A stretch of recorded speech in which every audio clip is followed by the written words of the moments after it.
बिस्मिल्लाहिर्रहमानिर्रहीम अल्हम्दुलिल्लाहि रब्बिल आलमीन अर्रहमानिर्रहीम मालिकि यौमिद्दीन इय्याका नअबुदु व इय्याका नस्तईन इहदिनस सिरातल मुस्तक़ीम सिरातल लज़ीना अनअमता अलैहिम गैरिल मग़ज़ूबि अलैहिम वलज़्ज़ालिन आमीन। शुरू करता हूँ अल्लाह ताला के नाम से जो बड़ा मेहरबान निहायत रहम वाला है। सब तारीफ़ें अल्लाह ताला के लिए है जो तमाम जहानों का पालने वाला है, बड़ा मेहरबान निहायत रहम करने वाला। बदले के दिन यानी क़यामत का मालिक, हम सिर्फ़ तेरी ही इबादत करते हैं और सिर्फ़ तुझ से ही मदद चाहते हैं। हमें सीधी और सच्ची राह दिखा, उन लोगों की राह जिन पर तूने इनाम किया, उनकी नहीं जिन पर गज़ब किया गया, और ना गुमराहों की। सदक़ल्लाहुल अज़ीम। हदीस मुबारक है, रसूलुल्लाह सल्लल्लाहु अलैहि वसल्लम ने फ़रमाया, सदका की फ़जीलत के हवाले से है हदीस। रसूलुल्लाह सल्लल्लाहु अलैहि वसल्लम ने फ़रमाया, जिसने पाक कमाई से एक खजूर के बराबर सदका किया तो अल्लाह ताला उसको दाएं हाथ में ले लेता है, और अल्लाह सिर्फ़ पाक कमाई को कबूल करता है, फिर उसको खैरात करने वाले के लिए पालता रहता है, जिस तरह तुम में से कोई अपने बछड़े को पालता है, यहाँ तक कि वो खैरात पहाड़ के बराबर हो जाती है। जी, कल हमने जो डिस्कशन की थी, जनरल डिस्कशन थी पंजाब पब्लिक सर्विस कमीशन के पेपर इंटरव्यू के हवाले से। इंटरव्यू का सारा तरीक़ाकार मैंने आपको एक्सप्लेन कर दिया था कि सर कैसे होता रिकॉर्डिंग है। पे लगा दें, जी रिकॉर्डिंग पे सर लगा दें, रिकॉर्डिंग पे लगा दें। ये जी, रिकॉर्डिंग पे नहीं लगी हुई। रिकॉर्डिंग लगी हुई है, इसकी रिकॉर्डिंग हो रहा है लेक्चर। ओके ओके सर, जी, थैंक यू तो कल सर मैंने सर आपसे एक बात। जी सर ये क्वेश्चन आंसर सेशन ही हम करेंगे या सब पढ़ा लेंगे फिर इसके बाद? क्वेश्चन आंसर सेशन ही हमारा ये होगा इसमें। इंटरव्यू तो कल तो जी आपने पढ़ाया नहीं था, कल तो आपने बताया था इंटरव्यू के हवाले से, उससे हवाले से अगर कुछ पूछना हो जी, वो एंड पे क्वेश्चन अभी होंगे इंशाल्लाह। ये आज फिर सिर्फ कल एक, वाले। हाँ जी, 1 घंटे का सेशन इंशाल्लाह कोशिश हम करेंगे। 4:34 है, हम इंशाल्लाह कोशिश करेंगे कि 5 बजे तक इंपॉर्टेंट चीज़ें डिस्कस करें इंटरव्यू के हवाले से जो है, और देन हम क्वेश्चन आंसर सेशन की तरफ आएंगे। यानी जो भी आपके क्वेश्चन होंगे इंशाल्लाह नेक्स्ट 30 मिनट्स हम उन क्वेश्चन को एड्रेस करेंगे। मैं स्टार्ट करता हूँ, आप लोग थोड़ा सा इसको अच्छी तरह से सुन लें। जो बेसिक्स हैं zone of education chapter number 1 या ओवरऑल एजुकेशन के हवाले से हम स्टार्ट कर रहे हैं। एजुकेशन की डेफिनेशन से कल भी हमने इसको डिस्कस किया था कि एजुकेशन एक ग्रीक वर्ड एजुकर से डिराइव किया गया है। एजुकेशन की सबसे बेस्ट और सबसे वेल नोन आजकल की जो इसकी डेफिनेशन चल रही है वो acquisition of knowledge, skill, values, beliefs and habits है। यानी नॉलेज का, स्किल्स का, वैल्यूज़ का, बिलीव्स और हैबिट्स को एक्वायर करने का जो तरीक़ाकार है, इसको हम क्या कहते हैं? इसको एजुकेशन कहते हैं। ये जो डेफिनेशन है ये यूनेस्को ने दी है। अब लास्ट इंटरव्यू में जो क्वेश्चन पूछे गए, मैं कुछ इंपॉर्टेंट चीज़ें आपसे शेयर कर रहा हूँ, जोन ऑफ एजुकेशन में भी मौजूद हैं ये चीज़ें। यूनेस्को क्या है? UNESCO United Nation education, science and cultural organization है। ये जो इदारा है यूएनओ, यूनाइटेड नेशन ऑर्गेनाइजेशन, अक़वाम मुत्तहिदा का एक ज़ैली इदारा है, उसके अंडर काम करने वाला ये एक इदारा है।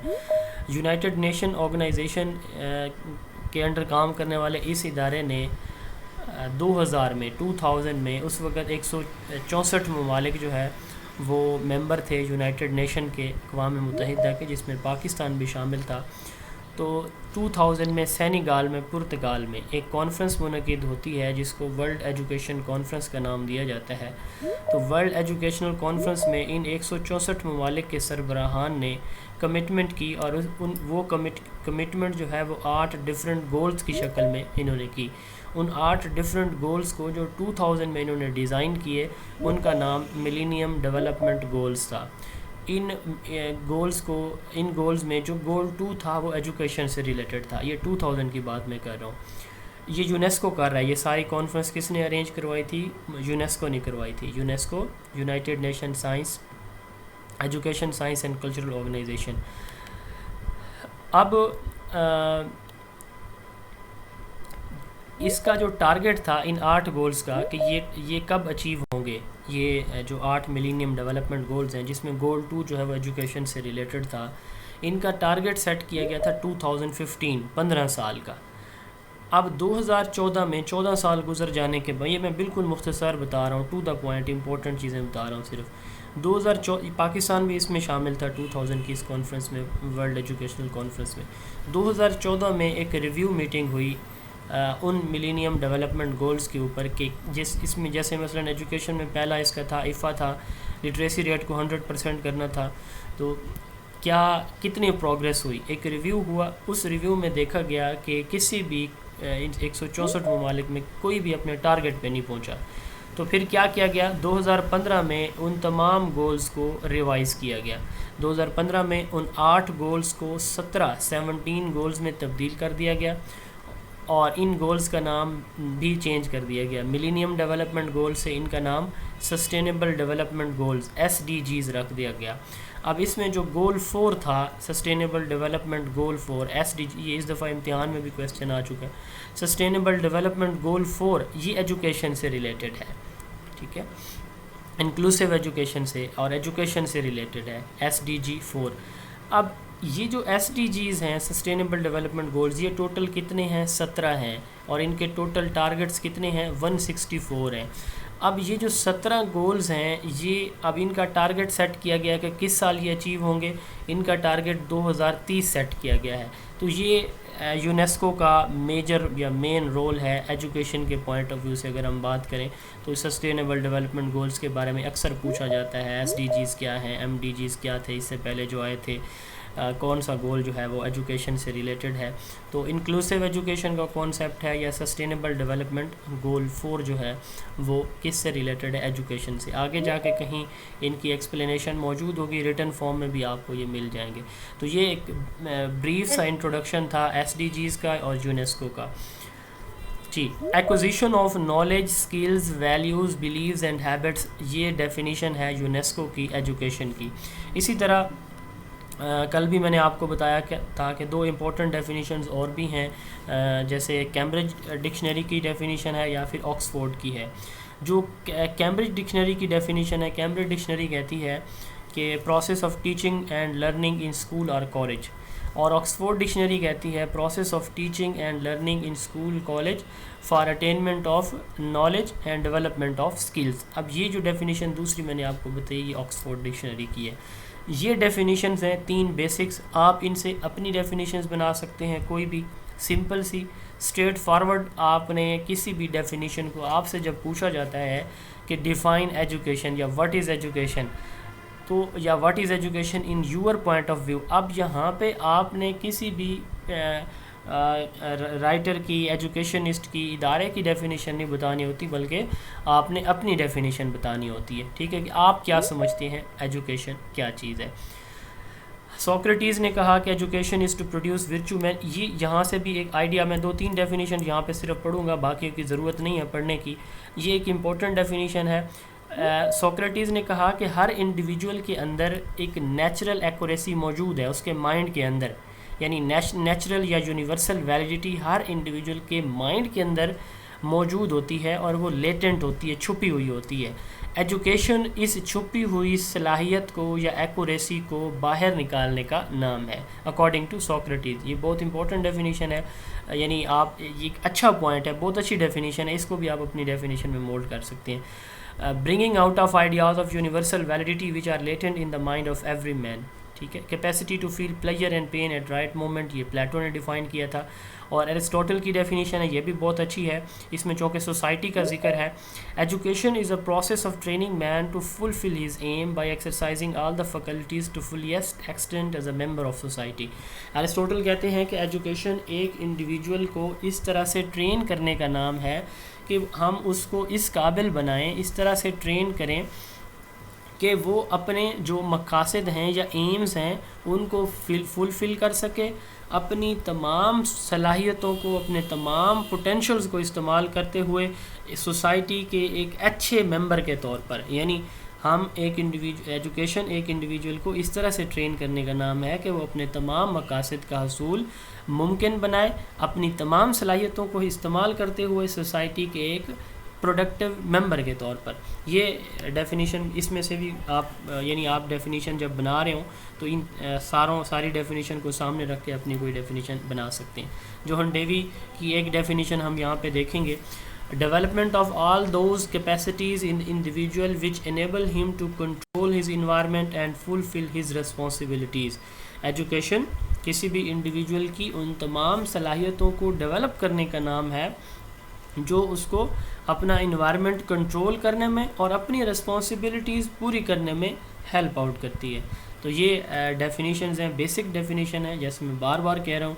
आप इनको ये जो 4-5 हैं इनको आप अच्छी तरह से याद कर लें, जहन नशीन कर लें, क्योंकि एग्जामिनर का पता नहीं होता, आपसे पूछ सकता है कि इसकी किसने जो है कैसे डिफ़ाइन किया एजुकेशन को। इसके अलावा अगर आप देखना चाहें इब्न खुल्दून की, शाह वलीउल्लाह की, इमाम गज़ाली की ये डेफिनेशन भी मौजूद हैं। आप जो है वो आपको मैंने सॉफ्ट फॉर्म भी भेज दी थी और इसके अलावा बुक में भी मौजूद है, आप वहाँ से भी देख सकते हैं। अब उसके बाद एलिमेंट्स ऑफ एजुकेशन या कंपोनेंट्स ऑफ एजुकेशन, मैं यहाँ पे 3-4 चीज़ें आपको इकट्ठे बता रहा हूँ, स्लाइड पर नहीं होंगी मौजूद, लेकिन आपने जो है वो फोकस रखना है, क्योंकि अब मेरे लिए पॉसिबल नहीं है कि मैं एक स्क्रीन को शो करूं फिर उसको जो है वो क्लोज़ करके दूसरी को 1 या 2 मिनट के लिए फिर डिस्प्ले करूं फिर उसको क्लोज, मैं वैसे बताता जाऊंगा आपको साथ साथ। एलिमेंट्स ऑफ एजुकेशन या कंपोनेंट्स ऑफ एजुकेशन, ये 4 होते हैं। कंपोनेंट्स ऑफ करिकुलम, ये भी 4 होते हैं। यही 4 हैं जो आपके सामने एलिमेंट्स ऑफ एजुकेशन नज़र आ रहे हैं। इसी तरह कंपोनेंट ऑफ टीचिंग, टीचिंग के कितने कंपोनेंट्स होते हैं? टीचिंग के कंपोनेंट 3 होते हैं। इसी तरह कंपोनेंट ऑफ लर्निंग, उसके भी 3 होते हैं। कंपोनेंट ऑफ एजुकेशन या एलिमेंट्स ऑफ एजुकेशन ये कितने हैं? 4 हैं। कंपोनेंट या एलिमेंट्स ऑफ करिकुलम ये कितने हैं? ये भी 4 हैं। एलिमेंट्स ऑफ या कंपोनेंट ऑफ टीचिंग कितने हैं? वो 3 हैं। कंपोनेंट ऑफ लर्निंग कितने हैं? वो भी 3 होते हैं। अभी हम इनको जो है वो 1 बाय 1 देखते हैं। एलिमेंट्स ऑफ एजुकेशन, एलिमेंट्स में एजुकेशन में पहला जो कंपोनेंट या एलिमेंट होता है वो ऑब्जेक्टिव होता है। यानी ऑब्जेक्टिव हम देखते हैं, उन ऑब्जेक्टिव की बेस पे हम क्या करते हैं, अपना करिकुलम बनाते हैं। करिकुलम बन जाता है तो फिर हम उन्हें उस करिकुलम को पढ़ाना कैसे है, यानी तीसरे नंबर पे हम पेडागोजी या टीचिंग मेथड सेलेक्ट करते हैं। एंड लास्ट वन इवेलुएशन, हम फिर जब पढ़ा लेते हैं तो उसकी जो असेसमेंट करते हैं उसको इवेलुएशन कहा जाता है। यानी हमारे तालीम के पहले मकासद हम तयन करते हैं, उनका क्या ऑब्जेक्टिव्स क्या होंगे, ऑब्जेक्टिव्स की बेस पे हम करिकुलम बनाते हैं। करिकुलम जब बन जाता है तो हमने पढ़ाना कैसे है, पढ़ाने के बाद बच्चों ने क्या सीखा, उसकी जो इवेलुएशन है। ये 4 कंपोनेंट हैं। सेम यही चारों कंपोनेंट करिकुलम के होते हैं। वहाँ पे करिकुलम के कंपोनेंट्स जब आपसे पूछे जाएंगे तो आपने वहाँ पे करिकुलम वर्ड के बजाय कंटेंट बताना है। करिकुलम के बजाय आपने कंटेंट बताना है। ये Sidra Ejaz, thank you so much, आपने वो सपोर्ट कर रही हैं स्टूडेंट्स को ऐड करके, मेरे लिए आसानी हो गई है। मैं स्क्रीन इनलार्ज कर रहा हूँ, आप काइंडली जो है ये शफ़क़त साथ साथ जारी रखिएगा। एलिमेंट्स ऑफ एजुकेशन की मैं बात कर रहा था, तो ये 4 एलिमेंट्स ऑफ एजुकेशन हैं। यही 4 किसके होते हैं? करिकुलम पे। अब स्लाइड पे मौजूद नहीं है, स्क्रीन के ऊपर मैं बता रहा हूँ कि कोई मुझे बता सकता है कि कंपोनेंट ऑफ टीचिंग कितने होते हैं? कोई बताना चाहे? जी, कौन कौन से? टीचिंग, पीपल और ऑब्जेक्टिव्स। जी नहीं जी, कोई और? Sir teacher, student and subject. Yes, ये 3 होते हैं, टीचर, स्टूडेंट एंड कंटेंट या सब्जेक्ट मैटर। अच्छा वर्ड है। स्टूडेंट, टीचर होता है, ये याद रखिएगा। अब आप क्लास में पढ़ाना है ना आपने, अगर आपको वैसे भूल जाए तो बड़ा आसान सा है इनको याद करना। अब आप क्लास में जाते हैं, आपने पढ़ाना है, टीच करना है कुछ भी, तो सबसे पहले तो आप मौजूद हैं, आप टीचर हैं। दूसरे नंबर पे आप पढ़ा रहे हैं, तो आपके पास कुछ होगा तो आप पढ़ाएंगे, वो आपका सब्जेक्ट मैटर है। अच्छा, आप खाली डेस्क बेंच को तो नहीं पढ़ा रहे होंगे, ऑब्वियसली स्टूडेंट को आपने पढ़ाना है। तो ये 3 कंपोनेंट होते हैं। आप खुद हैं टीचर, आपके हाथ में बुक मौजूद है और जिनको आपने उस बुक से पढ़ाना है। ये 3 कंपोनेंट्स हैं, teacher, subject matter and students. इसी तरह अब लर्निंग के 3 कंपोनेंट हैं। लर्निंग के लर्निंग के कितने कंपोनेंट होते हैं? अकॉर्डिंग टू एजुकेशनल साइकोलॉजी या एजुकेशनल साइकोलॉजी किन 3 एरियाज़ को एड्रेस करती है? Learner, learning process and learning situation. अब सबसे पहले है लर्निंग में लर्नर को देखा जाता है। लर्नर क्या है, उसकी एज क्या है, वो समझ सकता है इस मेथड से, नहीं समझ सकता। दूसरे नंबर पे यानी लर्नर को देखते हैं हम। दूसरे नंबर पे है लर्निंग प्रोसेस। लर्निंग प्रोसेस में हम ये देखते हैं कि टीचिंग लर्निंग कैसे होगी, कौन सी मेथडोलॉजीज़ यूज़ की जाएंगी। और थर्ड वन लास्ट पे जो है वो learning process and learning situation या इन्वायरमेंट। अब इन्वायरमेंट कैसा होगा, टीचर कंट्रोल्ड है या स्टूडेंट कंट्रोल्ड है, टीचर सेंटर्ड है या स्टूडेंट सेंटर्ड है, या फिर कोऑपरेटिव कोलैबोरेटिव है, टीचर स्टूडेंट दोनों मिलके इसको लेके चल रहे हैं। तो ये 3 कंपोनेंट होते हैं, याद रखिएगा। एलिमेंट्स ऑफ एजुकेशन और करिकुलम ये सेम है, टीचिंग के 3 कंपोनेंट्स होते हैं और लर्निंग के भी ये 3 होती हैं। उसके बाद है फाउंडेशंस। फाउंडेशन कहते हैं वो फोर्सेस जो जिनकी बुनियाद पे जो है हम किसी भी एजुकेशनल कोर्स को, करिकुलम को हम डिज़ाइन करते हैं। एजुकेशन का स्कोप कोई मुझे बता सकता है कि what is scope of education? सवाल हुआ था लास्ट टाइम, एजुकेशन का स्कोप, क्या स्कोप है एजुकेशन का? Sir programme of studies, programme of activities, और third one I have forgotten. ये जो आप बता रही हैं ये करिकुलम है, ये करिकुलम का आप बता रही हैं, programme of studies, programme of activities and programme of guidance. मैं पूछ रहा हूँ कि स्कोप ऑफ एजुकेशन का पूछ रहे हैं। जी जी, कौन बताएगा? It's a process of learning to impart something, to knowledge to students. A change in behavior. Ji,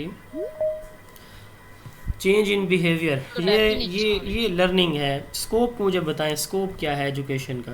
sir scope of education जो है सर वो 3 डोमेन्स को हमारे टारगेट करता है, कॉग्निटिव, अफेक्टिव और हमारी साइकोमोटर डोमेन।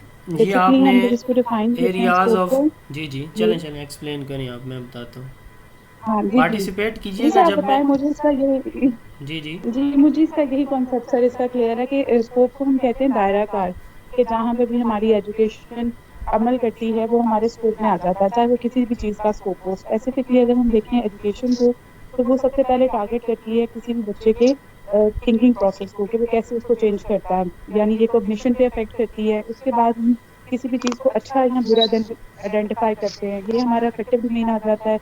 और लास्टली जो है वो हमारी स्किल इंप्रूवमेंट की तरफ फोकस करती है एजुकेशन। तो ये बेसिकली 3 डोमेन जो लर्निंग की हैं, यही स्कोप ऑफ एजुकेशन के अंदर आ जाता है। Thank you so much. आपके नज़दीक जो कॉग्निटिव, अफेक्टिव और स्कोप ऑफ एजुकेशन, जी मैं ऐसे स्कोप ऑफ एजुकेशन में साइकोमोटर, इफेक्टिव और ये तो नहीं आते। चलें, नहीं उनका पॉइंट ऑफ व्यू है, मैं इस पे क्लियर कर देता हूँ। ये है कि सर स्कोप ऑफ एजुकेशन में फिलॉसफी ऑफ एजुकेशन आ जाती है, सोशियोलॉजी ऑफ एजुकेशन आती है, problems and issues of education आते हैं, कंपैरेटिव एजुकेशन होती है, और जो हम एजुकेशन में गाइडेंस देते हैं वो भी इस स्कोप ऑफ एजुकेशन में आते हैं। ये है स्कोप ऑफ एजुकेशन। चलिए मैं एक्सप्लेन करता हूँ इसको, स्कोप को नोट कर लीजिएगा। स्कोप का मतलब क्या होता है? स्कोप का मतलब होता है रेंज ऑफ व्यू या आउटलुक, कि एक चीज़ की रेंज क्या है, कहाँ तक इसके बेनिफिट्स हैं। सर जो हम सब्जेक्ट को स्टडी करते हैं, जिस सब्जेक्ट को स्टडी करते हैं स्कोप ऑफ एजुकेशन में, social economic point of view से इसके स्कोप होता है कि सोशल और इकोनॉमिक। यस, इसमें मैं बता देता हूँ। चलें, आपकी तरफ से इनपुट आ गई है, मैं इसका एग्जैक्ट आंसर आपको देता हूँ। पहला स्कोप एजुकेशन का एजुकेशनल फ़िलासफ़ी है। हम एम्स ऑफ लाइफ लेते हैं, कहाँ से? एजुकेशन से लेते हैं। यानी ज़िंदगी गुजारने के जो मकासद हैं हमें कहाँ से पता चलते हैं, हमने अपनी ज़िंदगी कैसे गुजारनी है। यानी लाइफ के ज़िंदगी गुजारने के जो एम्स या ऑब्जेक्टिव्स हैं वो हमें कहाँ से मिलते हैं? एजुकेशन से मिलते हैं। ये पहला स्कोप है। दूसरा, एजुकेशन का दूसरा स्कोप ये है कि हमें बच्चे के बारे में पता, यानी एजुकेशनल साइकोलॉजी को मैं टच दे रहा हूँ। दूसरा इसका स्कोप है एजुकेशनल साइकोलॉजी। ये फाउंडेशन को और स्कोप को मैं मिक्स कर रहा हूँ, इसलिए मैं पहले आपसे स्कोप का पूछा है। अच्छा, अब हमें पता चलता है कि एजुकेशनल साइकोलॉजी से कि बच्चा हमारा क्या है, उसकी एज क्या है, उसका मेंटल पोटेंशियल या कैपेबिलिटीज़ क्या है, और उसका एज अप्रोप्रिएट करिकुलम क्या है, उसको क्या सीखना चाहिए, हमें एजुकेशन से ये भी पता चलता है। Educational psychology, sociology. तीसरा, हमारी सोसाइटी क्या डिमांड कर रही है। तो जो हमारी सोसाइटी की डिमांड्स होती हैं, जो हमारी सोसाइटी में लोग एक दूसरे के ऊपर इंटरडिपेंडेंट होते हैं, एक दूसरे को सपोर्ट कर रहे होते हैं, और सोसाइटी जो है वो किस से डेवलप होती है? एजुकेशन से। जितना भी किसी भी सोसाइटी में जो ह्यूमन कैपिटल है वो एजुकेटेड ज़्यादा होगा, उतनी ही वो सोसाइटी वेल डेवलप होगी। उसके बाद एजुकेशनल जो हिस्ट्री है, हम ये इन 4 सब्जेक्ट्स की पहले बात करते हैं। अब हिस्ट्री में हम ये देखते हैं कि किसी भी सोसाइटी की, किसी भी नेशन की, किसी भी स्टेट की डेवलपमेंट क्या है, उसका ओरिजिन क्या है, कैसे वो जो है वो स्टेट, रियासत, वो सोसाइटी डेवलप हुई थी, उसकी हिस्ट्री क्या है, और उसके जो कल्चर ट्रेडिशंस जो है वो क्या है। यानी हिस्ट्री हमें बताती है डेवलपमेंट की किसी भी सोसाइटी की।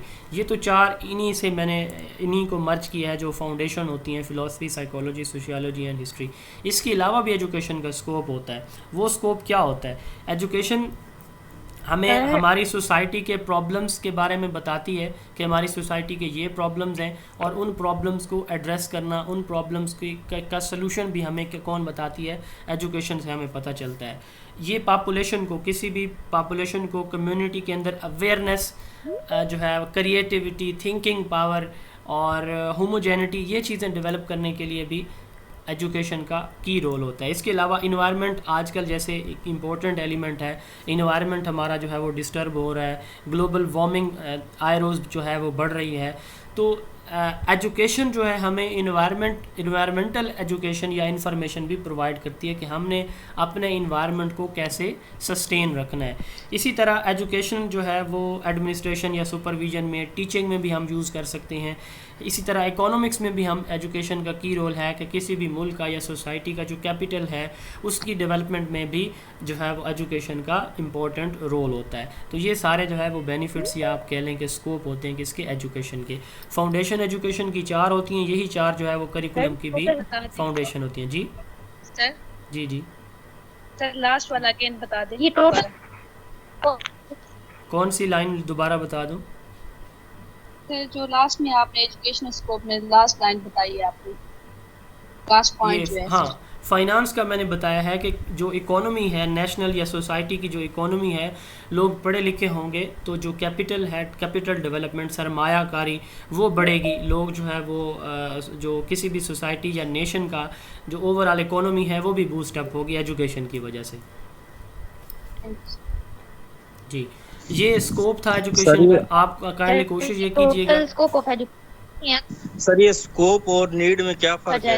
ये टोटल कितने हैं स्कोप ऑफ एजुकेशन? जी, आपसे ये नहीं पूछा जाएगा कि स्कोप कितने हैं। स्कोप इसके कोई गिने चुने नहीं हैं। आप एजुकेशन की वजह से ये सारा सिस्टम, हाँ जी, ये मैंने 10-12 आपको गिनवाए हैं। इसके अलावा भी आप ऐड कर सकते हैं। मेरे माइंड में जो थे मैंने आपके साथ शेयर कर दिए हैं।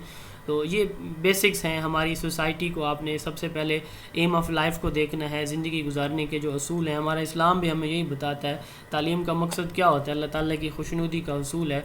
वो हमें कैसे आता है? इल्म से आता है। हमें पता होगा कि अल्लाह कैसे राज़ी होते हैं, तभी जो है हम को अच्छे अमाल करेंगे। सवाल था नीड और स्कोप में क्या फ़र्क है। नीड कहते हैं किसी भी चीज़ की एब्सेंस को। एक चीज़ मेरी ज़रूरत है लेकिन मेरे पास वो मौजूद नहीं है, इसको कहा जाता है नीड। स्कोप कहा जाता है कि किसी भी कोई भी प्रोसेस है या कोई भी सिस्टम है या किसी भी चीज़ की जो एप्लीकेशन है, हम ये देखते हैं कि उसकी रेंज कहाँ तक है। यानी जैसे एजुकेशन है तो इसके कहाँ कहाँ पे बेनिफिट्स हैं, कौन कौन से और सब्जेक्ट या एरियाज़ इसके साथ लिंक्ड हैं, ये इसका स्कोप होता है। Range of views, outlook, field और अपॉर्चुनिटी, ये आप कह सकते हैं कि स्कोप। सर मैं इसमें थोड़ा सा ऐड करना चाहूँगी। जी ज़रूर, आप ऐड करें। सर इसमें हम स्कोप में ना जनरली 3 चीज़ें देखते हैं। सबसे पहले किसी चीज़ की फील्ड देखी जाती है, फिर उसकी एक्टिविटीज़ देखी जाती है और देन उसकी एप्लीकेशन देखी जाती है। मेरे माइंड में तो यही है। बिल्कुल बिल्कुल यही बातें हमने की हैं। जैसे फील्ड आपने जैसे बताया कि फील्ड में हमने ये जो 4 मेन सब्जेक्ट हैं वही हमने देखे हैं। देन दूसरा आपने क्या बताया? एक्टिविटीज़, और उसके बाद हमने उसकी एप्लीकेशन। यही तीन चीज़ें। हाँ जी, तो इसी तरह आप इन 3 चीज़ों को माइंड में रखते हुए आप जो है वो स्कोप बता सकते हैं एजुकेशन का। करिकुलम का भी ऐसे ही। आपसे सवाल जब भी पूछा जाएगा, आपके पास टोटल जो वेट टाइम होता है वहाँ पे 1 सेकंड होगा या 2 सेकंड। अब इन 1-2 सेकंड के अंदर जो चीज़ें मैं आपको बता रहा हूँ, ठीक है, इनमें से बहुत सारी चीज़ें यकीनन आपको पता होंगी, कुछ नहीं पता होंगी, कुछ आपने बुक से पढ़ी होंगी, कुछ किसी और सोर्सेज से।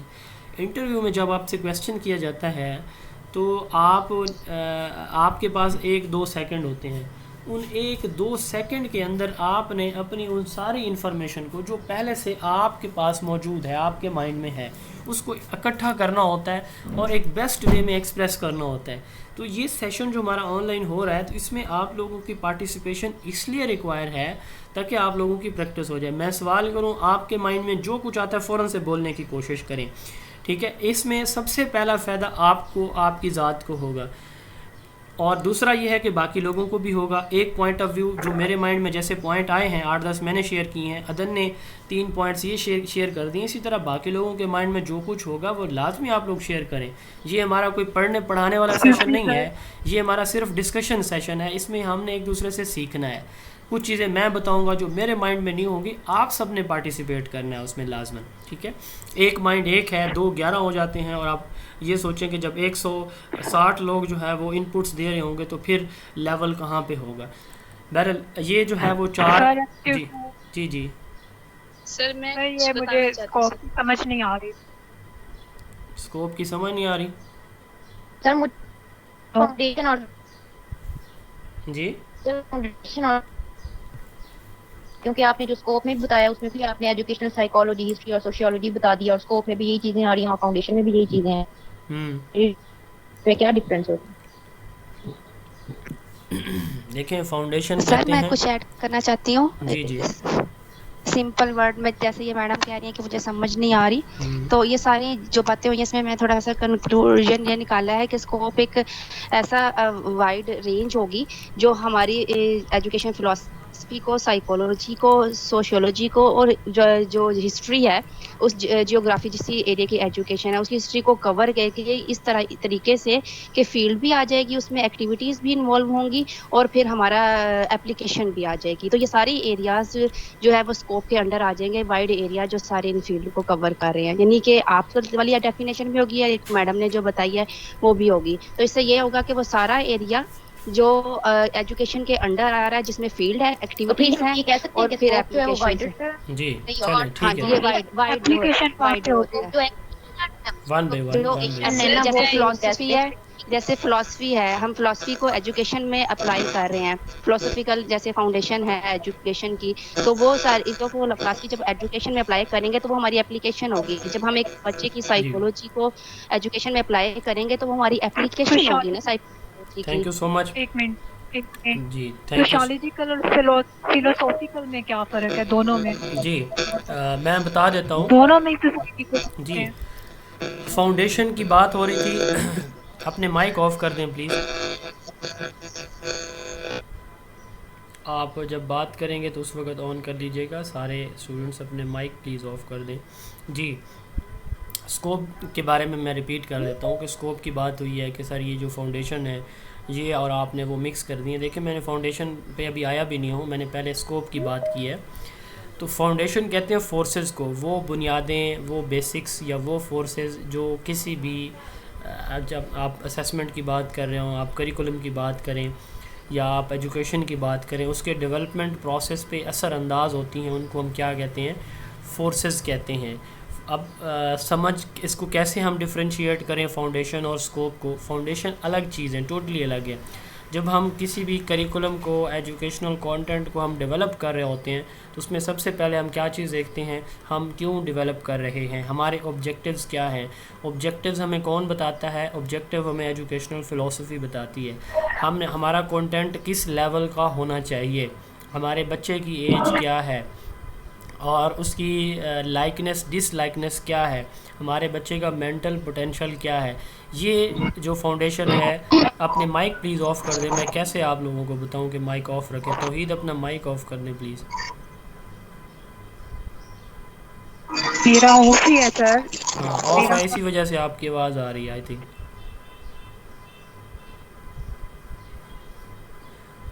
जी अच्छा, अब साइकोलॉजी की मैं बता रहा था, ये हमें कैसे पता चलेगा बच्चे के बारे में? साइकोलॉजी से चलेगा। ये दूसरी फाउंडेशन है। सर आपकी आवाज़ नहीं आ रही।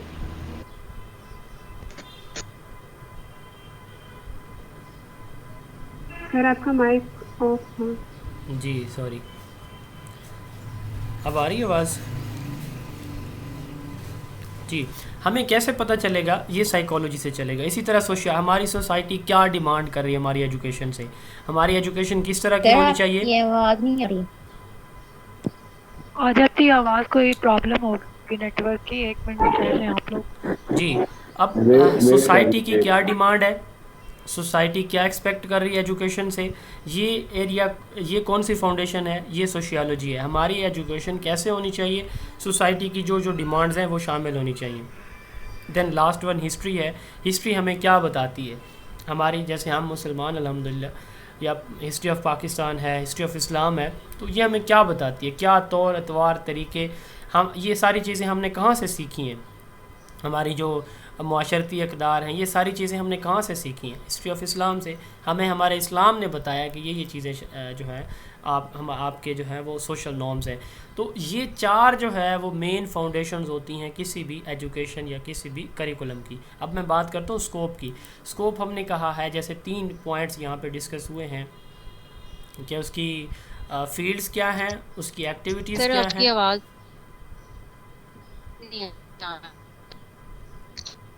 मेरी आवाज़ आ रही है? बाकी आ रही लोगों है जी, जिनको इशू है वो रीजॉइन कर लें।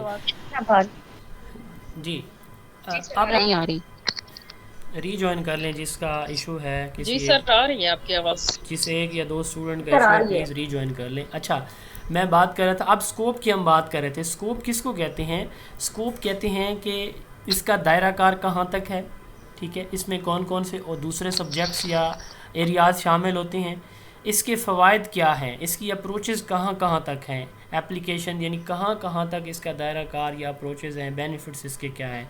जैसे एजुकेशन में हमने बात की है कि एजुकेशन हमें बताता है कि हमारी ज़िंदगी के मकासद क्या हैं। अब ये कौन सा किस एरिया के साथ जाके टच कर रही है, ये बात ये फ़िलासफ़ी के साथ कर रही है। इसी तरह हमें हमारे अपने किड्स या बच्चे लर्नर्स के बारे में इंफॉर्मेशन भी एजुकेशन से ही मिलती हैं, और वो कौन सा एरिया है, साइकोलॉजी है। हमारी सोसाइटी की नॉर्म्स क्या हैं, सोशल या सिविक सेंस क्या होता है, ये इंफॉर्मेशन भी हमें कहाँ से मिलती है, ये भी हमें एजुकेशन से मिलती है। तो ये भी एक स्कोप है एजुकेशन का। इसके बाद हमने हिस्ट्री की बात की है, जैसे मैंने बताया, अपने इकोनॉमी की बात की है, हमने जो है मैथ पॉपुलेशन या मैथ्स की लिटरेसी की हमने बात की है, अवेयरनेस की हमने बात की है। इसके अलावा जो सोशल प्रॉब्लम्स हैं वो हमें पता चलते हैं, उनके सलूशन हमें पता चलते हैं। इन्वायरमेंटल एजुकेशन एक इम्पॉर्टेंट चीज़ है, इन्वायरमेंट को हमने कैसे अपने इन्वायरमेंट को सेव करना ये भी हमें एजुकेशन से पता चलती है, ये बात भी।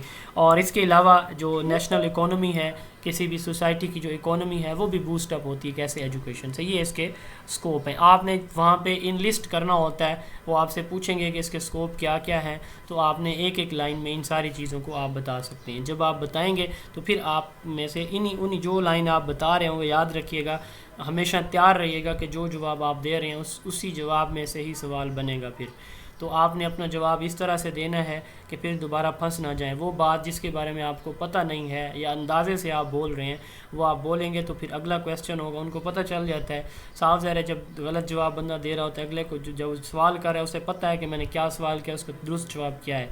जब मैं गलत जवाब दूँगा तो ओब्वियसली फिर और सवाल उससे होंगे और फिर मैं मज़ीद गलतियाँ करूँगा। दुरुस्त जवाब दे नहीं आता, सिंपली सॉरी बोले जी। उसके बाद मोड्स ऑफ एजुकेशन, जितने भी आप पास्ट इंटरव्यूज़ देख लें, तकरीबन इंटरव्यूज़ में ये सवाल पूछा जाता है कि एजुकेशन के मोड्स कितने हैं। जी सर, फंक्शन और स्कोप एक ही चीज़ है? जी सर, फंक्शन और स्कोप एक ही चीज़ है? नहीं, देखिए फंक्शन जो है वो स्कोप का समझ लें कि एक कंपोनेंट है, 3 में से एक कंपोनेंट है। लेकिन आपसे अगर पूछा जाए जी, आपसे अगर पूछा जाए कि फंक्शंस ऑफ एजुकेशन क्या हैं, तो जो मैंने आपको बताए हैं ये सारे आप बता सकते हैं। वैसे जो अभी हमने डिस्कस किए हैं आपसे जी। स्कोप ज़्यादातर पूछा जाता है, स्कोप का वर्ड यूज़ किया जाता है कि इसका स्कोप क्या है। जी सर, ये जो है फिलोसॉफिकल फाउंडेशन, इसके अंदर इंटोलॉजी नॉलेज इस तरह लिखा हुआ था, मैंने कहीं इसको पढ़ा था। हाँ जी, तो वो इसका किस तरह रिलेशन है? उसको हम उधर ही जाके इंशाल्लाह ताला डिस्कस करेंगे। उनकी क्लासरूम अप्रोचेस क्या हैं फ़िलासफ़ी के चैप्टर में इंशाल्लाह। ठीक है। फिलोसॉफिकल में हम तो ये अपने स्पेशल objectives एजुकेशन भी देते हैं। आएगा इसमें, स्कोप ऑफ एजुकेशन? क्या चीज़? स्पेशल एजुकेशन और ये इंक्लूसिव एजुकेशन ये भी आएगा? बहुत अच्छा पॉइंट आपने ऐड कर दिया, इंक्लूसिव एजुकेशन। ठीक है, एजुकेशन का ये भी स्कोप है। लेटेस्ट जो स्कोप है एजुकेशन का वो इंक्लूजन है। What is mean by inclusion? कि बिला तफरीक सारे बच्चों को एक साथ पढ़ाना, इसको जो है हम इंक्लूसिव एजुकेशन या इंक्लूजन कहते हैं। तो सर जब फिलोसॉफिकल में हम ऑब्जेक्टिव सोसाइटी को देख के हम अपने ऑब्जेक्टिव्स बनाते हैं, तो सोशियोलॉजिकल और फिलोसॉफिकल में फिर क्या डिफरेंस हुआ इन देखिए, दोनों हम फाउंडेशंस ऑब्जेक्टिव्स की बात करते हैं। हमारी एजुकेशन के ऑब्जेक्टिव्स क्या हैं? फ़िलासफ़ी बताती है कि आपके ऑब्जेक्टिव्स ये होंगे।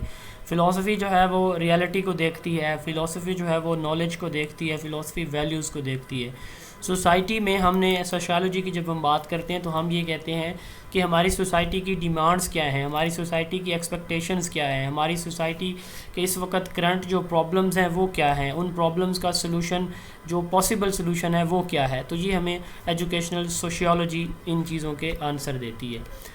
Modes of education, formal, non formal और इनफॉर्मल, 3 मोड्स ऑफ एजुकेशन होते हैं। फॉर्मल एजुकेशन जो वेल ऑर्गेनाइज्ड, फार्मल का वर्ड इसका मतलब क्या होता है? इसका मतलब होता है well organised, well plan, well structured. ये 3 वर्ड्स आप याद रखें। यानी वो एजुकेशन जो बाकायदा तालीमी इदारों के अंदर दी जाती है, उस एजुकेशन को क्या कहा जाता है? फॉर्मल एजुकेशन कहा जाता है। इसमें प्रॉपर एडमिशन होता है, proper curriculum, well defined design curriculum होता है, असेसमेंट होती है, हर चीज़ एक प्रॉपर फॉर्मेट के ऊपर होती है, जैसे स्कूल, कॉलेज, यूनिवर्सिटीज़ की एग्जांपल्स हैं। दूसरी जो एजुकेशन है वो एजुकेशन जो डिस्टेंस लर्निंग के थ्रू होती है, यानी वो एजुकेशन जिसमें ख़त्तो किताबत या कॉरेस्पॉन्डेंस के थ्रू हम तालीम हासिल करते हैं।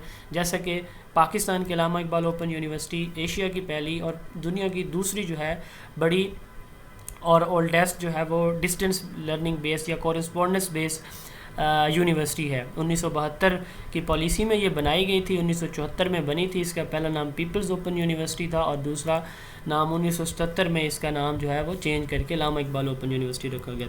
ये जो लंदन यूनिवर्सिटी है 1969 में वो बनी थी, ये 1974 में बनी है, वो पहली थी, ये दूसरी है। तो ये नॉन फॉर्मल एजुकेशन की सबसे बेस्ट एग्जांपल है। ये उस वक्त बनाई इसी पर्पज़ के लिए गई थी, डिस्टेंस एजुकेशन के लिए। एजुकेशन विच इज़ गिवन और got through correspondence is called non formal education.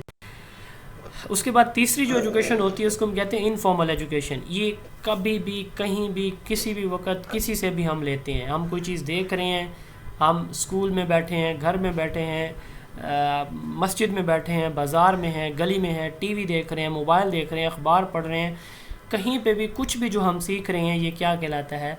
Non formal education कहलाता है, सॉरी इनफॉर्मल एजुकेशन कहलाता है जी। तो इसमें वर्चुअल एजुकेशन जो है जी, वर्चुअल एजुकेशन भी नॉन फॉर्मल में शामिल होगी। देखिए, वर्चुअल एजुकेशन के भी फिर आगे टाइप्स होंगे ना। जैसे अब आप इंटरनेट से आप कोई चीज़ पढ़ रही हैं, ख़ुद ही आपने सर्च की है, अब ये है तो वर्चुअल आपकी लर्निंग या एजुकेशन, लेकिन वो आप इनफॉर्मली पढ़ रहे हैं तो ये आपकी इनफॉर्मल होगी।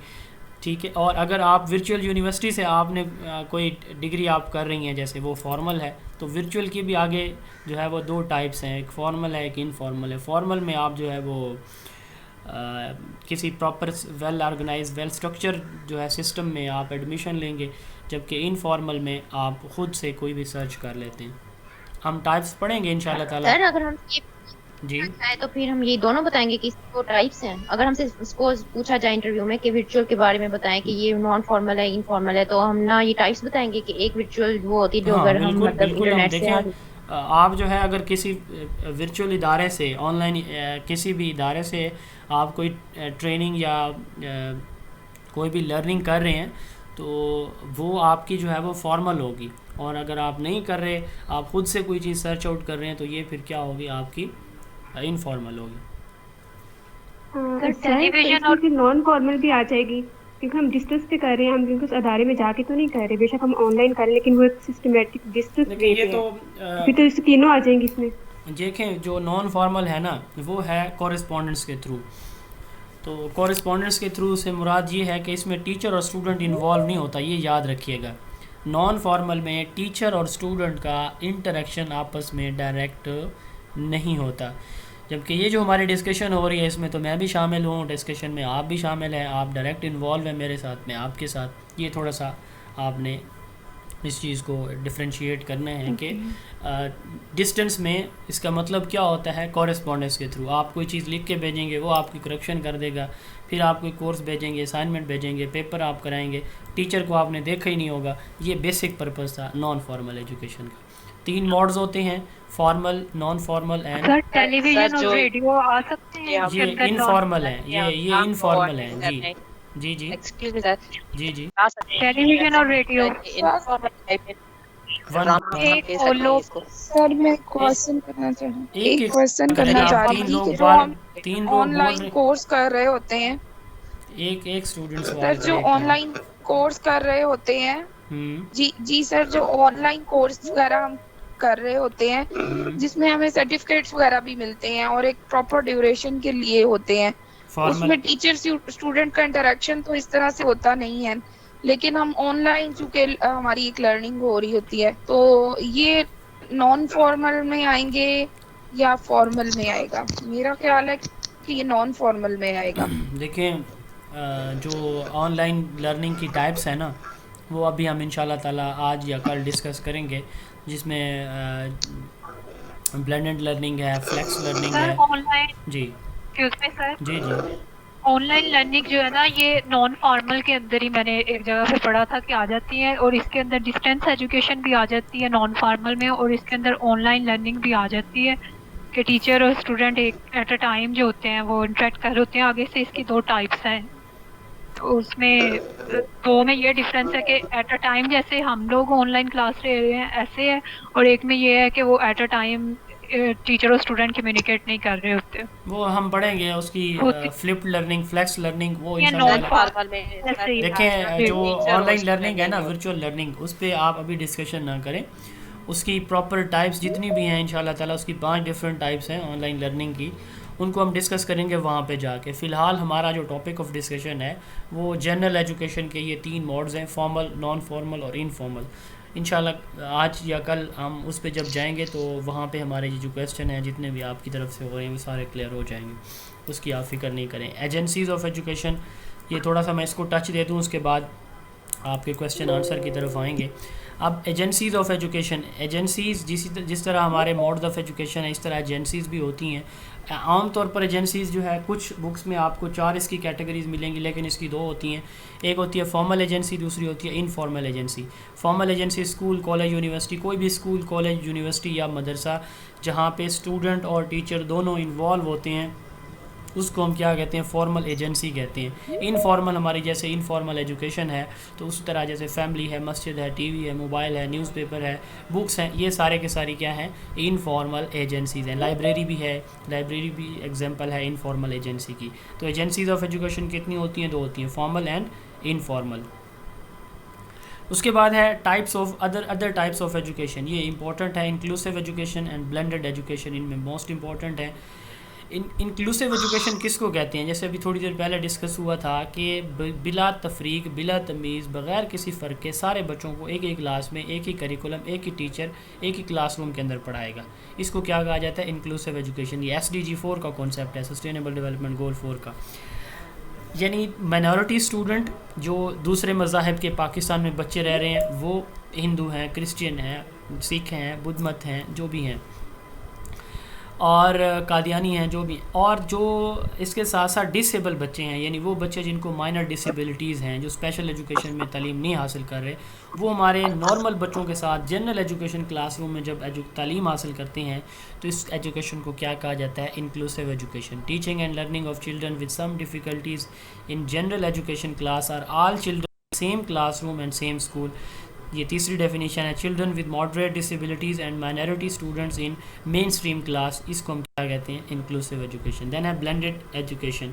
मॉडर्न कॉन्सेप्ट है ब्लेंडेड एजुकेशन का, ऐसी तालीम जिसमें हम फिज़िकली भी पढ़ रहे हों और ऑनलाइन भी पढ़ रहे हों, दोनों फ़िज़िकल प्लस ऑनलाइन क्लासेस जब एट अ टाइम कंडक्ट हो रही हों, एक ही टीचर एक ही क्लास को फ़िज़िकली भी पढ़ा रहा हो, ऑनलाइन भी पढ़ा रहा हो, तो इसको क्या कहा जाता है, ब्लेंडेड एजुकेशन। इससे बात ये नहीं होता कि आप मुझसे ऑनलाइन पढ़ रहे हैं, किसी और टीचर से आप फिज़िकल पढ़ रहे हैं, नहीं, सेम टीचर सेम क्लास को फिज़िकल भी पढ़ाते हैं, ऑनलाइन भी। इसकी 5 टाइप्स हैं, 4-5 टाइप्स हैं, जैसे मैंने अभी थोड़ी देर पहले आपको बताया। ये जो हमारा वर्चुअल लर्निंग है, ये वर्चुअल लर्निंग की एक टाइप है, ब्लेंडेड लर्निंग। इसमें एट अ टाइम एक टीचर ऑनलाइन भी पढ़ाता है, फिज़िकल भी पढ़ाता है। हमारे पाकिस्तान में ये सिस्टम नहीं है, कुछ हमारे जो प्राइवेट स्कूल्स हैं वहाँ पे ये कॉन्सेप्ट है। बहरहाल वेस्ट में, जापान में, चाइना में इसका बड़ा कॉन्सेप्ट है। जी, कुछ अकेडमीज भी पढ़ा रही हैं जी, ऑनलाइन भी करवा रही होती हैं एट टाइम और फिजिकल जी। हाँ, कुछ प्राइवेट सेक्टर में मैंने कहा कि शायद पाकिस्तान में है। बहरहाल वेस्ट में इंटरनेशनली ये बड़ा एक न्यू और ट्रेंडिंग कॉन्सेप्ट है। तो उसमें टीचर जो है वो बच्चों को रीडिंग कराती है स्कूल टाइम के वजह से। ये हमारा टाइम है, इस टाइम में रीडिंग कराएगी, ऑनलाइन असाइनमेंट्स देगी, ठीक है। अगले दिन बच्चे जो है वो अपनी असाइनमेंट्स तैयार करके आएंगे और टीचर उनको चेक करेगी या उनको क्लास वर्क देगी, जो भी एक्टिविटीज़ करवाएगी। तो रीडिंग वगैरह, होमवर्क वगैरह, जो भी इससे रिलेटेड काम होता है, कोई रीडिंग करनी है, कोई प्रोजेक्ट बनाना है, तो टीचर ऑनलाइन बैठ के उनको गाइड करती है उन बच्चों को, और वो बच्चे अगले दिन काम करके आते हैं और फिर स्कूल में एक्टिविटीज़ कराई जाती हैं सिर्फ। तो वो जो काम जो क्लास के अंदर क्लास वर्क कराना होता है, वो टीचर पहले से उनको ऑनलाइन करा के स्कूल में फिर एक्टिविटीज़ कराती है सिर्फ। इसको ब्लेंडेड एजुकेशन कहा जाता है। Teaching and learning which involve both physical class teaching plus online और e learning is called blended education.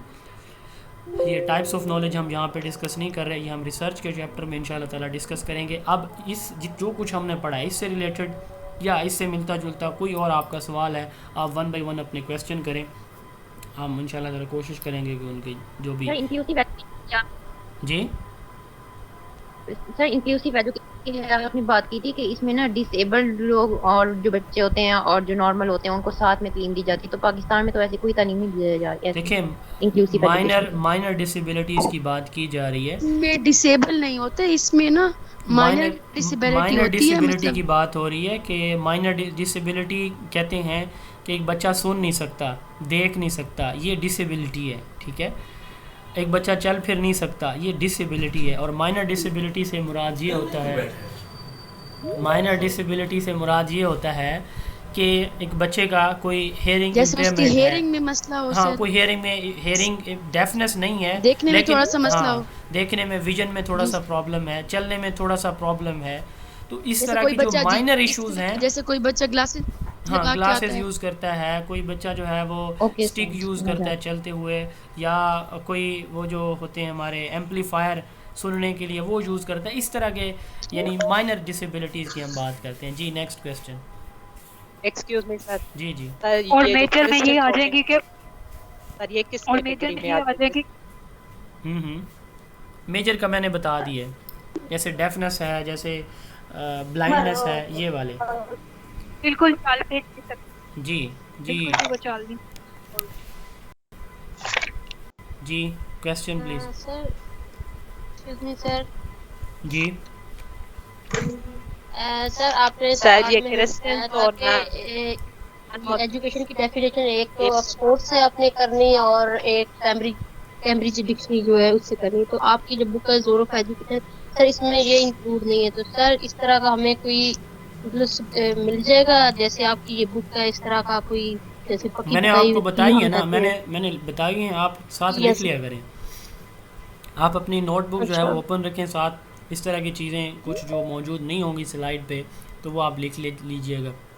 इसका यही सोल्यूशन है, क्योंकि अब 1 घंटे के सेशन में जो चीज़ मैं बोल रहा हूँ वो लाजमी नहीं है कि मुझे। जी जी प्लीज़ सर।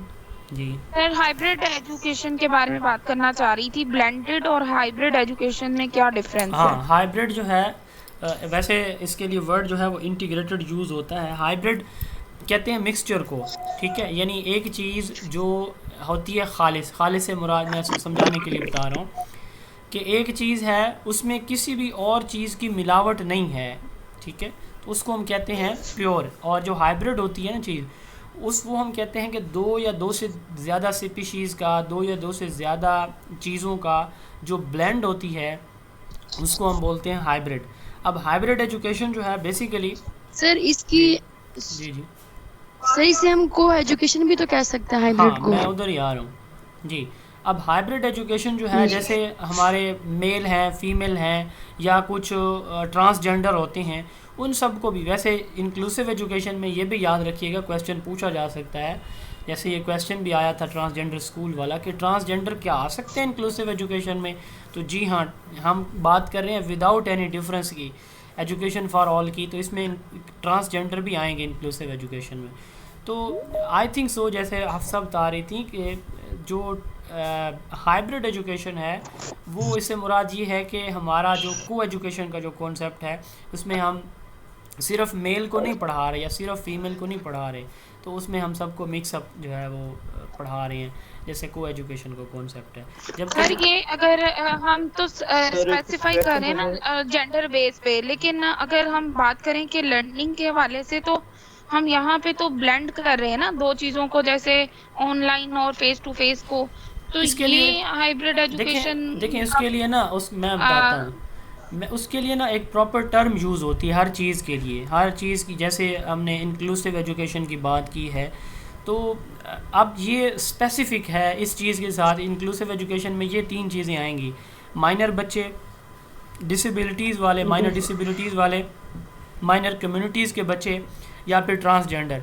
इनको हम कहाँ पढ़ा रहे हैं? नॉर्मल बच्चों के साथ। अब ये वर्ड, ये टर्म स्पेसिफाई है। इसी तरह इंटीग्रेटेड टर्म जो है वो डिफरेंट सब्जेक्ट को इकट्ठा करना, ये भी स्पेसिफाई है। इसी तरह ब्लेंडेड जो वर्ड है या टर्म है, ये भी स्पेसिफाई है फ़िज़िकल और ऑनलाइन के लिए, ठीक है। तो अब इसकी जो प्रॉपर वर्ड जो यूज़ होता है वो ब्लेंडेड ही यूज़ होता है जी, हाइब्रिड नहीं होता। सर माइनर कम्युनिटीज में जो है सर ये क्रिश्चियंस और नॉन मुस्लिम्स आते हैं।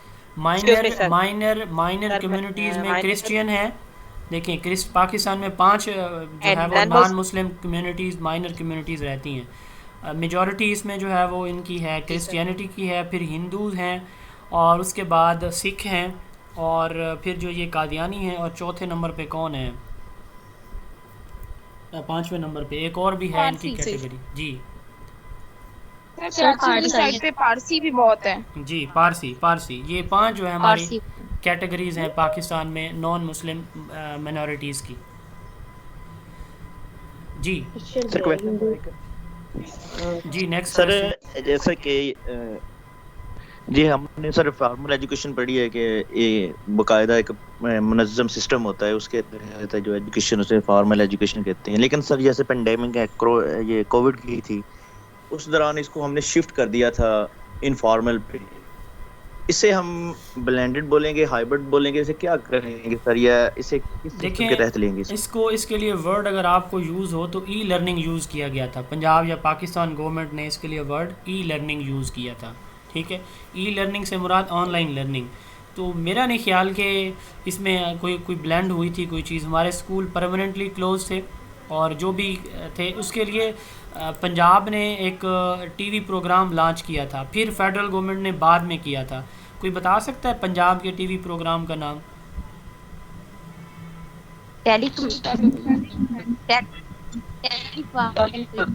जी क्या नाम था? तालीम आबाद, ठीक है। अच्छा, और फेडरल गवर्नमेंट ने जो बनाया था उसका नाम क्या था? तालीम घर जी, फेडरल गवर्नमेंट का क्या था? टेली स्कूल जी, आई थिंक टेली स्कूल था। फेडरल गवर्नमेंट ने ये जो है वो टेली स्कूल के नाम से टीवी प्रोग्राम लॉन्च किया था। ये दोनों प्रोग्राम जो है बेसिकली एप्लीकेशंस दी हैं दोनों ने। पंजाब गवर्नमेंट ने भी दी है तालीम घर के नाम से एप्लीकेशन, आज भी चल रही है, एक्टिव है। इसी तरह जो फेडरल गवर्नमेंट ने, चूँकि पंजाब में भी और फेडरल में भी पाकिस्तान तहरीक इंसाफ की गवर्नमेंट थी, तो दोनों ने फिर इस पर जॉइंटली मिल के काम किया। तो दोनों ने ऑनलाइन एप्लीकेशंस भी दी हैं, वेबसाइट्स भी अवेलेबल हैं, टीवी प्रोग्राम भी थे। तो ये बेसिकली जो है वो ई लर्निंग थी हमारी, ऑनलाइन ई लर्निंग थी। Online learning, e learning sir, e learning थी। इसे हम ई लर्निंग को स्कूलिंग बोलेंगे, पायलट प्रोजेक्ट बोलेंगे, या फिर इसे शिफ्टिंग क्लास कहेंगे? देखें, इसमें हम पायलट प्रोजेक्ट उस वक्त इसको कह सकते थे जब ये सिर्फ कुछ चंद पायलट प्रोजेक्ट या पायलट स्टडी उस वक्त की जाती है जब आप 36 अजला में एक चीज़ एट अ टाइम इम्प्लीमेंट ना करें, आप दो जगहों पे करें, 3 डिस्ट्रिक्ट में करें, तो चेक करने के लिए। ये तो होती है आपकी पायलट स्टडी। ये आपका शिफ्टिंग था कि आपने पूरे के पूरा सिस्टम को फ़िज़िकल से ऑनलाइन के ऊपर शिफ्ट कर दिया है। पायलट में हम सैंपल लेते हैं, सैंपल के ऊपर स्टडी करते हैं पहले। जी सर, शुक्रिया सर। ये अच्छा सर मैं 1 by 1 जी अच्छा सर जी सर मैं इसमें थोड़ी ऐड करना चाहूँगा। जी सर, ये टेली स्कूल क्या होते हैं? ये कोई चैनल है या फिर रिकॉर्डेड लेक्चर किसके अंदर होते हैं? टेली स्कूल जो है वो टीवी चैनल है जिस पे जो है वो वीडियोस जो है वो दी जाती हैं। आज भी चल रहा है टेली स्कूल। और तालीम घर ये भी टीवी प्रोग्राम था, ये आई थिंक सो कि अब नहीं चल रहा, लेकिन टेली स्कूल चल रहा है फेडरल गवर्नमेंट का। पीटीवी टेली ये यूट्यूब नहीं पीटीवी टेली रिकॉर्डेड लेक्चर्स होते हैं। पीटीवी टेली स्कूल के नाम से चैनल है। जी नेक्स्ट क्वेश्चन। Okay sir. अच्छा सर मैं एक क्वेश्चन पूछना जी। ये ना ये जो SDGs जो है, हाँ जी, ये ना ये प्रोजेक्ट जो है उसको सेट किया गया है, लेकिन सर ये ना लास्ट टाइम 2020 में ना इस प्रोजेक्ट को ना खत्म कर दिया गया है, क्योंकि मेरा स्कूल जो है ना वो भी इसका हिस्सा रहा है SDG का, और हमारे स्कूल ने ना फुल अवार्ड लिस्ट भी जीती थी। तो ना ये तो अब प्रोजेक्ट खत्म हो गया 2021 किस चीज का? कौन सा प्रोजेक्ट? तो अगर हमसे पूछा जाएगा तो SDGs के जो प्रोजेक्ट है कि डिफरेंट एक्टिविटीज को हमने कोऑर्डिनेट किया था, सस्टेनेबल डेवलपमेंट गोल्स के प्रोजेक्ट। नहीं सर, वो मैं क्लियर कर देती हूँ इसको। वो इंटरनेशनल स्कूल अवार्ड का प्रोग्राम था। वो कनेक्टेड क्लासरूम का कॉन्सेप्ट है। मैं बता जी चलें आप बता दें। जी सर क्योंकि मैं उसका खुद हिस्सा थी, तो उस हवाले से मैं बताना चाह रही थी कि वो इंटरनेशनल स्कूल अवार्ड का या लीडरशिप इंस्ट्रक्शन लीडरशिप का प्रोग्राम था जो ब्रिटिश काउंसिल करवा रही थी डेफर्ड के मतलब ताउन से, लेकिन वो खत्म हो गया। लेकिन जो सस्टेनेबल डेवलपमेंट गोल्स है ना, वो उस पे काम हो रहा है, और ब्रिटिश काउंसिल का एक नया प्रोजेक्ट जो है ना वो लॉन्च हो रहा है, सस्टेनेबल डेवलपमेंट जी SDGs का कनेक्टेड क्लासरूम के साथ या SDGs का ISA के साथ कोई कनेक्शन नहीं है। ISA ब्रिटिश काउंसिल का प्रोग्राम था। ब्रिटिश काउंसिल ने 38 ममालिक जी 38 या 38 ममालिक को आपस में इकट्ठा किया हुआ था, जिसमें पाकिस्तान में भी शामिल है। पाकिस्तान के 1200 प्लस स्कूल्स ऐसे हैं थे जो ISA के साथ या ब्रिटिश काउंसिल के साथ जुड़े हुए थे। तो ISA जो है पाकिस्तान के 1200 स्कूलों में तकरीबन ये था। तो इसमें मुख्तलिफ ममालिक के क्लासरूम्स को आपस में कनेक्ट किया जाता है। ये एक और चीज़ है टोटली, ये ब्रिटिश काउंसिल का प्रोजेक्ट है। वो तो यूनाइटेड नेशन का है, वो चल रहा है और चलता रहेगा 2030 तक। नेक्स्ट क्वेश्चन सर, ये जो PEF स्कूल्स हैं, जो जैसे हम इसे प्राइवेटाइजेशन की तरफ लेके जा रहे हैं, जो चंद ये अभी भी थोड़े दिन पहले कुछ आया थे कि स्कूल पूरे पंजाब के PEF में जा रहे हैं सर। हाँ जी।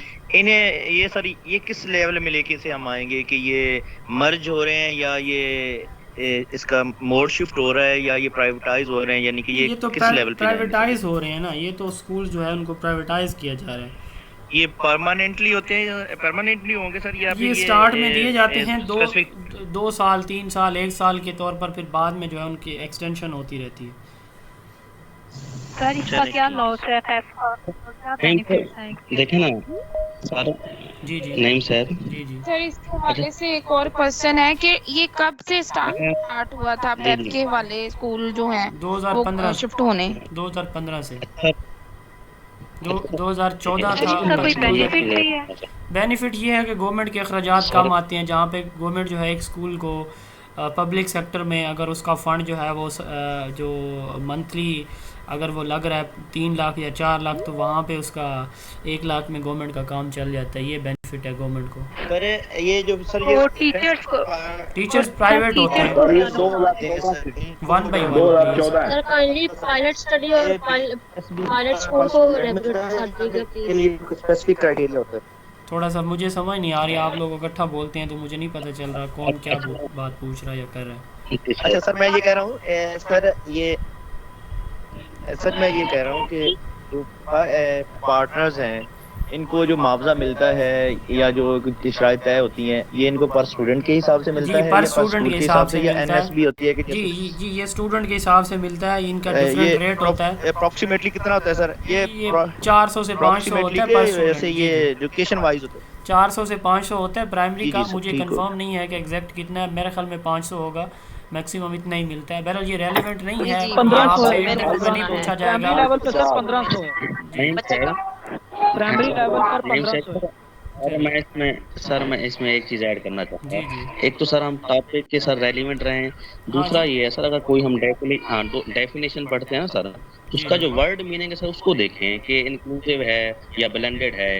तो ये जिस तरह ये देखें सर फॉर्मल या नॉन फॉर्मल या इनफॉर्मल, वो ऐसे करें, आप अपनी मर्जी से स्टूडेंट को लो करें कि वो बोले, जिसको कोई मसला वो अपना हैंड रेज करें, और आप लो करें कि वो बोले और एक ही बोले। चलें ठीक है जी, क्वेश्चन आपके हो गए। नेक्स्ट आप लोग अपने माइक म्यूट करें, मैं टीचिंग के थोड़ी सी हम डिस्कशन कर लेते हैं 5 मिनट, उसके बाद हम इसको एंड पे 5 मिनट फिर अगेन क्वेश्चन सेशन और फिर इसको एंड करेंगे।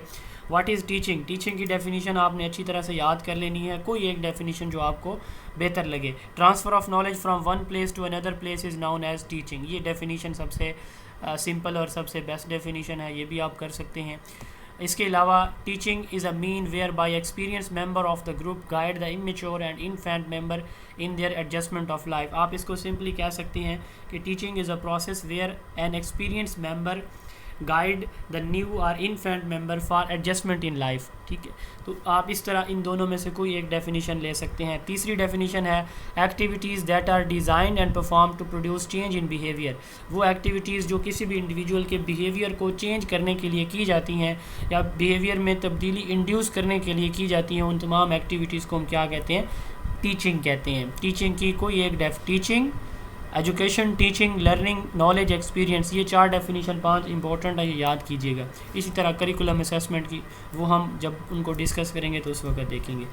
अब टीचिंग के कंपोनेंट कितने हम पहले पढ़ चुके हैं। टीचर जाएगा क्लास में, सबसे पहले वो खुद, फिर उसके हाथ में जो किताब है जो उसने पढ़ानी है। सब्जेक्ट मैटर किन को पढ़ानी है? स्टूडेंट को। 3 कंपोनेंट होते हैं, इनको 3 फोकल पॉइंट्स या 3 कंपोनेंट भी कहा जाता है टीचिंग के।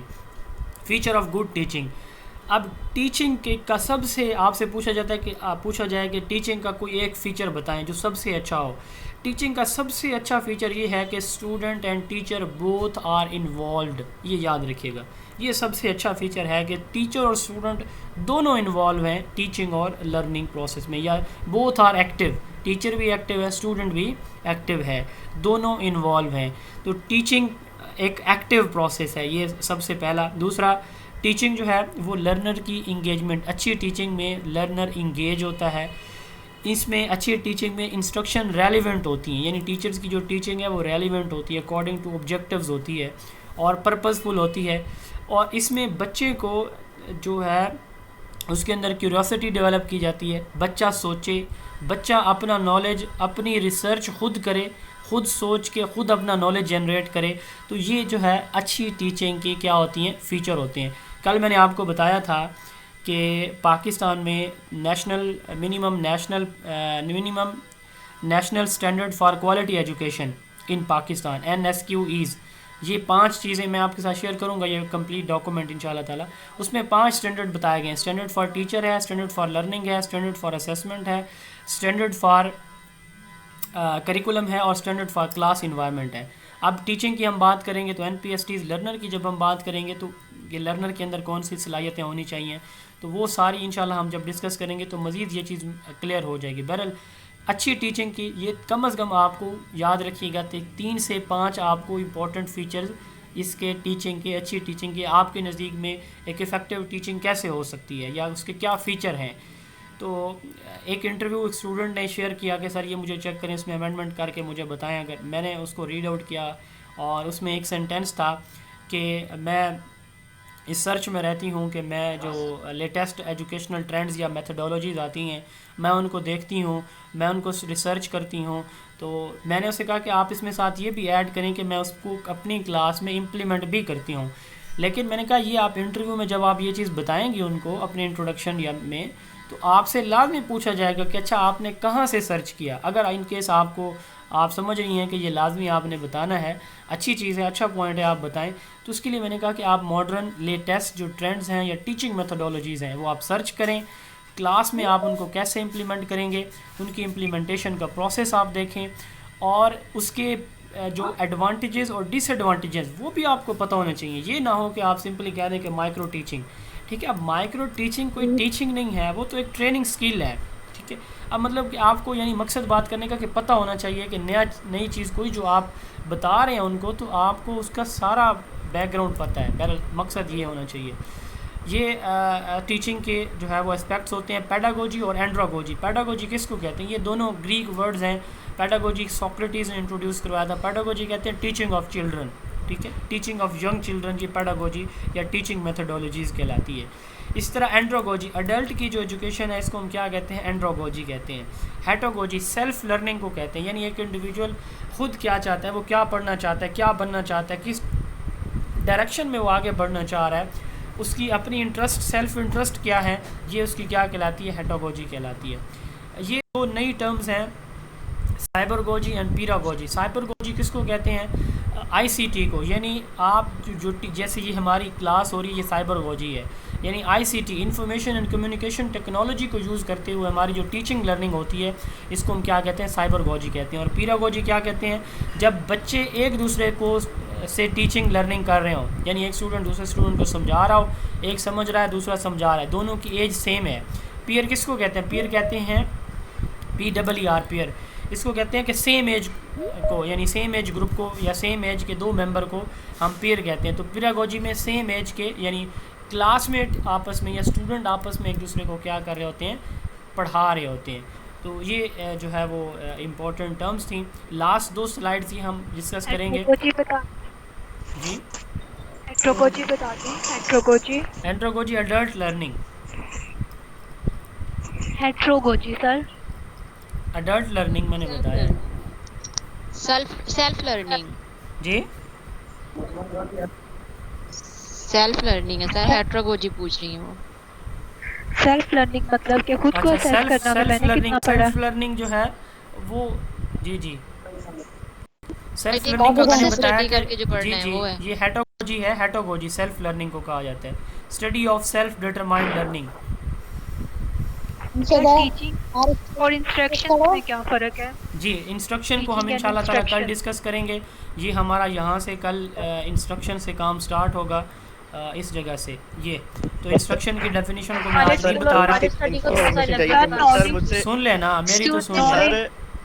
सर एक सर इररिलेवेंट क्वेश्चन है, लेकिन सर वो मुझे थोड़ी सी इन्फॉर्मेशन चाहिए थी, मुझसे किसी ने पूछा था तो मैंने कहा मैं सर से करें। रेलेवेंट क्वेश्चन करें, इररिलेवेंट ना करें। फिलहाल मेरी सुन लें, इंस्ट्रक्शन को हम डिस्कस करेंगे। नहीं सर, वो मैंने सिर्फ ये पूछना था कि सर पीपीएससी का एज क्राइटेरिया क्या है? जो गवर्नमेंट जॉब होल्डर होते हैं क्या वो सर कब तक अप्लाई कर सकते हैं? आप रिटायरमेंट से 1 साल पहले तक अप्लाई कर सकते हैं। जी सर, नॉलेज और लर्निंग में क्या डिफरेंस है? सर, नॉलेज और लर्निंग में क्या डिफरेंस है? जी लर्निंग पे जब हम जाएंगे तो उस वक्त मैं आपको बता दूंगा कि लर्निंग क्या होती है, नॉलेज क्या होता है। अभी हम टीचिंग की बात कर रहे हैं। प्लीज़ रेलिवेंट रहें। इस तरह से मैं आप लोगों के सिर्फ सवाल ही सुनता रहूँगा और तो कुछ नहीं कर सकता। जो टॉपिक पढ़ रहे हैं उससे रिलेटेड सवाल होता नहीं है, आप दाएँ बाएँ से सवाल लेके आ रहे हैं, मुझे बताने में इशू नहीं है। लर्निंग जो है क्वेश्चन है कि ये जो स्लाइड आप अभी हमें बता रही हैं सर, अब मैं किसकी सुनूं? जी फरमाइए। स्लाइड शेयर हो जाएंगे आपसे? जी बताएं। Excuse me sir, slide share हो जाएंगे? जी क्या कह रही हैं फराब? जी सर ये स्लाइड हो जाएंगी हमसे? करेंगे छोड़े। चले आप लोग थोड़ा सा मुझे पायलट स्टडी और पायलट स्कूल को थोड़ा सा एलैबोरेट कर दीजिए प्लीज। पायलट स्कूल एक प्रोजेक्ट था, ठीक है, तो ये 1959 की पॉलिसी में था। और पायलट स्टडी जो है ये जब हम किसी भी प्रोग्राम को लॉन्च कर रहे होते हैं लार्ज स्केल पे, तो उस प्रोग्राम को उस लार्ज स्केल पे अप्लाई करने से पहले हम क्या करते हैं, चंद सेलेक्टेड एरियाज़ में, जैसे पंजाब की हम बात करते हैं, पंजाब में 36 डिस्ट्रिक्ट हैं, तो हम इसमें कोई नई इनोवेशन है वो लॉन्च करने जा रहे हैं, तो उसको पूरे पंजाब में अप्लाई करने के बजाय हम क्या करते हैं 4-5 सेलेक्टेड डिस्ट्रिक्ट में उसको अप्लाई करते हैं, उसके रिज़ल्ट्स को देखते हैं क्या ये वैलिड है रिलायबल है, इफ़ेक्टिव है। अगर वो होती है तो फिर हम उसको पूरे पंजाब में लॉन्च कर देते हैं। ये जो सैम्पल पे या थोड़े से स्मॉल स्केल पे जो उसकी एप्लीकेशन है उसकी असेसमेंट के लिए इसको हम क्या कहते हैं पायलट स्टडी कहते हैं। ये हम इंशाल्लाह ताला आगे जाके देखेंगे। Excuse me sir, thank you. हाँ जी, thank you sir. Excuse me sir, pilot school बना था मुल्तान में 1966 में, तो उस पायलट स्कूल को भी पायलट स्टडी के अंदर काउंट करेंगे कि सिर्फ जो 1966 में मुल्तान में जो पायलट स्कूल बना है उसको भी टेस्टिंग के लिए यूज किया है। नीचे ਜਿਹੜੇ ਪਤਲੇ ਪੱਤੇ ਸੀ ਉਹ ਸਾਰੇ ਕਢਾ ਲੈ ਜਿਹੜੀ ਪੁੱਛਾਂ ਨਹੀਂ ਹੋਈਆਂ ਜੀ। ਹੁਣ ਮੈਂ ਤੇਲ 'ਚ ਕੁਝ ਪਿਲਾ ਕੇ ਲਗਾਣਾ। सर बात सुनने मेरी, सर मेरे बहुत सारे सवाल हैं सर, मैंने कल भी कोई सवाल नहीं किया तो मैंने बहुत सारे लिखे हुए सवाल, काइंडली मेरे सवालों का जवाब दे दो, मुझे बहुत कंफ्यूजन है। हाँ जी सर, जोन ऑफ एजुकेशन, पहला सवाल तो ये कि जोन ऑफ एजुकेशन मुल्तान में कहीं से भी मुझे नहीं मिली। बुक्स एंड बुक शॉप पे अवेलेबल है, बुक्स एंड बुक शॉप पे अवेलेबल है। Next question.